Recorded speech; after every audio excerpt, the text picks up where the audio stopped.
Diretamente relacionado àquilo que a gente come. É. E come mal. Então, a forma que você... É assim, é a quantidade que entra de comida e a quantidade de gasto calórico que a gente tem. Entendi. Associado a um defeito, teoricamente, herança genética. E por isso que a gente está com um cardápio ali na nossa cozinha, que eu vou convidar a nossa nutricionista aqui, Juliana, para ir lá à cozinha comigo, para a gente conversar um pouquinho sobre isso. Vamos lá, Juliana, comigo? A gente montou ali e eu queria que você explicasse para a gente, pessoal de casa, Juliana, aqui que a gente tem umas guloseimas e tem chocolate, hein? Não pode, já sei que não pode, ou pode? Pode. Então eu queria que você explicasse um pouquinho. A gente tem feijão, a gente tem castanha, a gente tem manga, maçã, a gente tem uma apanhada de coisas aqui, chocolate, esse biscoitinho. O que a gente pode, o que a gente deve comer, a quantidade, eu queria que você explicasse. É claro que esses alimentos estão mais saudáveis do que esses alimentos, mas não quer dizer que você não possa comer de vez em quando aqueles alimentos. O ideal é sempre a gente comer os alimentos que contenham fibra, tá? Então, é preferível você comer um pão integral a um pão branco, porque a glicemia, ela não vai ter uma curva tão grande, ela não vai subir tanto com um pão integral do que com um pão branco. Entendi. Né? Ela vai subir Até mais lentamente. Você fala isso até, por exemplo, macarrão. O macarrão tem um integral e tem aquele que não é integral. Sempre nesses alimentos, sempre pro integral. Pão integral, é melhor. macarrão. O integral é melhor.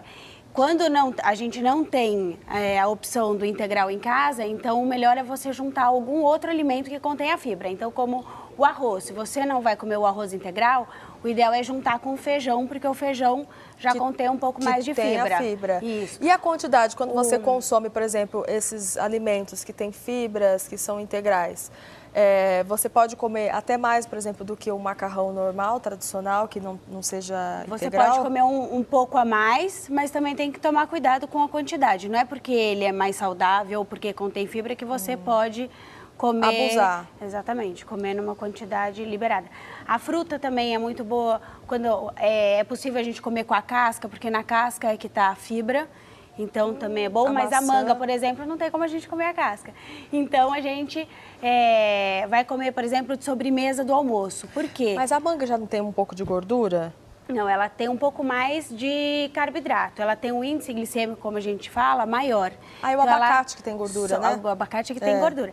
A manga, ela vai subir numa velocidade maior. Então, se você come no lanche a manga sozinha, ela vai subir numa velocidade rápida. Se você deixa a manga para comer de sobremesa do almoço, onde contém fibra, onde contém a gordura, então ela não vai ter um pico glicêmico tão alto.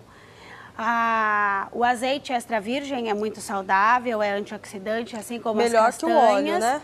Bem melhor do que o óleo. É verdade. Ele traz um benefício para o nosso organismo que o óleo não traz. A Keila tem uma pergunta, né, Keila, pra gente? Ô, Ju, o Docinho do Rio de Janeiro está dizendo o seguinte, que a contagem dos carboidratos nos alimentos, ela só resolve para quem só tem função, aliás, para quem faz o uso de insulina. Quem trata o diabetes com comprimido, não adianta fazer esse tipo de contagem. É verdade isso? A gente, quem faz uso de comprimido, a contagem de carboidrato a gente pode fazer, a gente vai fixar em cada refeição a quantidade total de carboidrato que a pessoa daí você vai não consumir. Não é que você não tem função, a diferença é que você tem que saber o que você vai comer e ter aquele limite sempre em cada alimentação. Porque quem aplica a insulina, a gente faz, ele conta quanto comeu de insulina e toma insulina referente ao que comeu de carboidrato.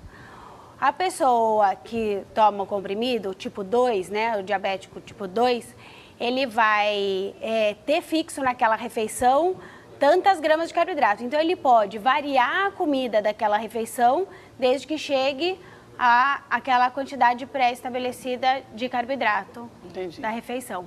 Tá explicado, então. Entendi.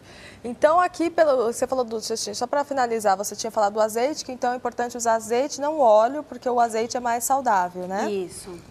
E ele também, o azeite, como a castanha, é antioxidante, que para o organismo é muito bom, ele neutraliza o radical livre. Aqui tem a linhaça, que é importante também por causa da fibra, então, dependendo da alimentação que a gente não consegue ter a fibra, por exemplo, num lanche, você vai comer uma banana, se você coloca uma colher de linhaça, pode ser essa triturada, ela já aumenta a quantidade de fibra, então Então é interessante, por exemplo, se você for com uma banana, um mamão, é legal e interessante de colocar a linhaça, porque... linhaça, ou aveia. Farelo de aveia... A aveia em flocos, Ah, é em melhor. flocos, é melhor? Isso. É melhor. Que daí já aumenta a quantidade de fibra. Interessante, viu, Juliana?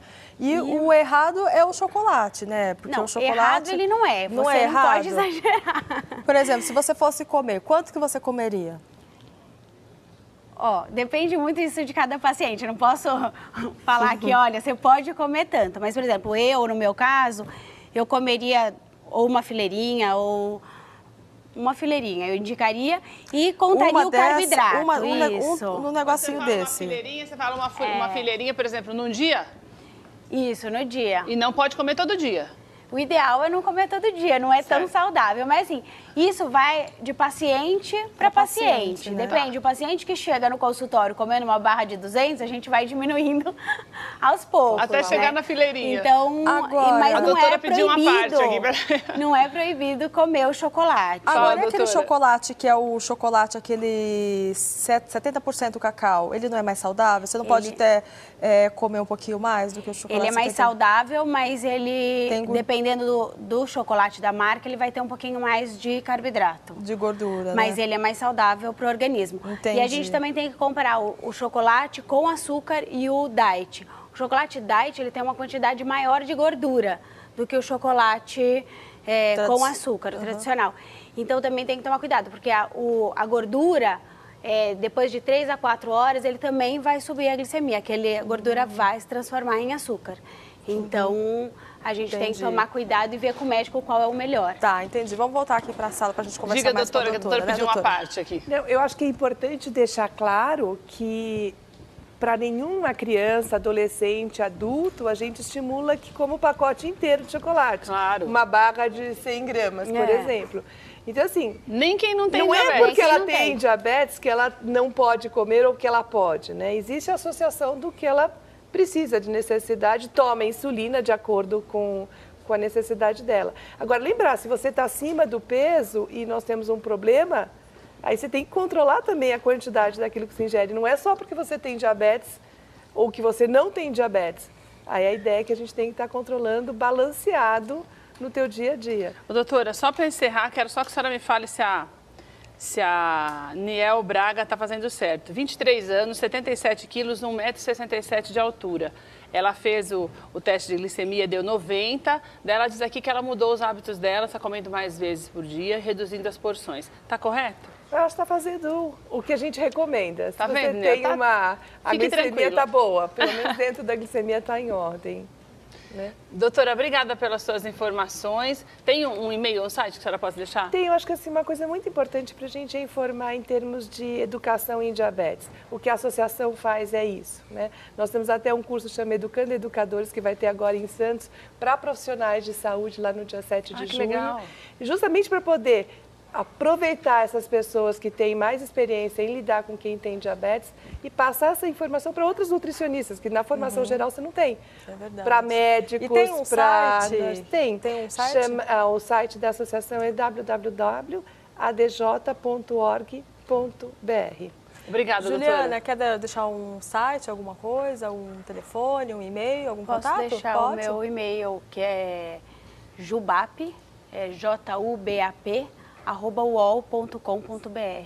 Muito obrigada pela presença de vocês aqui, viu, meninas? Eu que agradeço. Muito interessante a nossa pauta de hoje, né?